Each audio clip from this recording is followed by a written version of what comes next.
Should all acquaintance be forgot, and all for old lang syne. Okay. Are you going to sing all the way till the end of this No, I don't segment? know all the words. Because usually when people are singing that song, if I'm at a party, I've been drinking all night, and by the second half of that, people are like, it gets a little messy. Although, I had somebody ping me the other day, and they're like, Andrew, I've got a friend flying into Hong Kong that afternoon. Oh, take her out on your New Year's party. And I thought, I haven't actually been to a New Year's party for like 5 years. Last time my wife and I went and did fireworks over there at some thing that we got invited to on the waterfront by the tourism board. But I mean, we just, kids, getting old, Well, you celebrate with your family. Yeah, exactly. Hang out with the kids. It's like, yay, New Year's Eve, kids go to bed. All right. Daddy's tired and old. All right. Yeah. So, Yen. last day of the year, looking back, maybe we'll take a day off tomorrow, and then we'll come back in the second with some New Year's, resolutions or looking forward. Year end, I wanted to talk about the three biggest things, in my opinion, that happened in politics, right? Of course, Occupy Central. I thought there's only one big thing in politics. There's only one big thing. Yeah. That's Occupy Central. Occupy Central. Yeah, but you can't even. But it didn't happen in isolation. Biggest thing. 3 days paternity leave. No. Okay. Sorry, I know people were talking about it last week, but it wasn't the biggest thing this year. Obviously, Occupy Central. Number two, the Pan-Democratic Revolt. And this is kind of a little more wonkish, but the way the Pan-Dems threw out all the parliamentary traditions, 15-year-old traditions that had been established since the handover, because basically they were traditions that had kind of been imposed on them by the fact that the system was rigged to make sure the pro-establishment maintained a majority. So they finally just said, no, we're not playing that game anymore. I don't know if you can call them traditions, a game. They changed the game this year. So they joined the Public Works Subcommittee.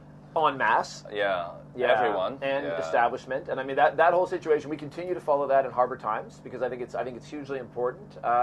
And the third one that would have been front page of the newspapers every day if it wasn't for Occupy Central, which of course was the Kwok Hui trial. Okay. Well, that is very recent, though. Well, I mean, but it started much earlier this year, and kind of, that when they first laid charges, everyone went, oh my God, I can't believe it. And then, they continued it through over the year, and finally it has a resolution this year, barring appeals to come, and, there may be claims for clemency based on, health and things like that. But let's start with the last one. Hui Kwok trial, I think, went some way to restoring faith in the ICAC and also maintain faith in our judicial system. Within any government, checks and balances, executive council, legislative council, judiciary. I think there's still a lot of faith in the judiciary after this. All right. And I think that's a good thing.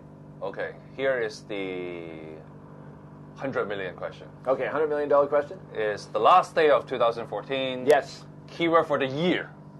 Keyword for the year. Keyword for the year. Yeah. Okay. I was on my way in today. I got one for you because I've already said it. See if you can guess which one I'm going to go with. What letter? You tell me what letter you think it starts with. I've already said it. Tenor.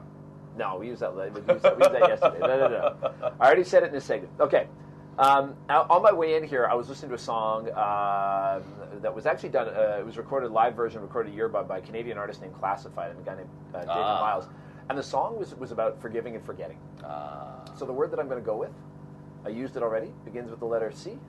Clemency. Clemency. Which is akin to mercy, right? But it has a little bit more legalistic feel to it, right? Whether or not there will be some clemency for people that have done things in the past year, from people in official positions of power, like judges, like people in the police that make a decision whether or not to press charges, or prosecutors within the Department of Justice. So who could be granted clemency this year? The Huis and the Kwoks, right? I think that the jury is out and they have made their ruling on what they did, but now it's going to be about whether or not they should get some clemency based on how old they are and how well they can stand up to the rigors of jail at their age. I think that it'll be interesting to see whether or not there's any clemency granted to people involved in organizing and participating in Occupy Central. Right, coming back to our big three issues of the year. Whether or not the Department of Justice, how far they decide to go with prosecutions. The Chinese government, how far they want to go with banning people from China, which we are finding out there's more and more. And the Pan-Democratic Revolt. I don't think anybody's given any ground on that one. I don't know that anybody needs any clemency in that. These are kind of warriors at play, warriors in the fray, and so there's no clemency needed to be granted. Clemency. Look for clemency in our big three issues. Like I said, Pandem Revolt, no clemency. Occupy Central, clemency from the Department of Justice and or the Chinese government, and then clemency from judges for the culprits in the Hui Kwok trial. Thank you, Andrew. All right. Thanks, Happy Vincent. New Year. Happy New Year. It's been a great doing it with you this year. I'm looking forward to 2015. Yeah. All right.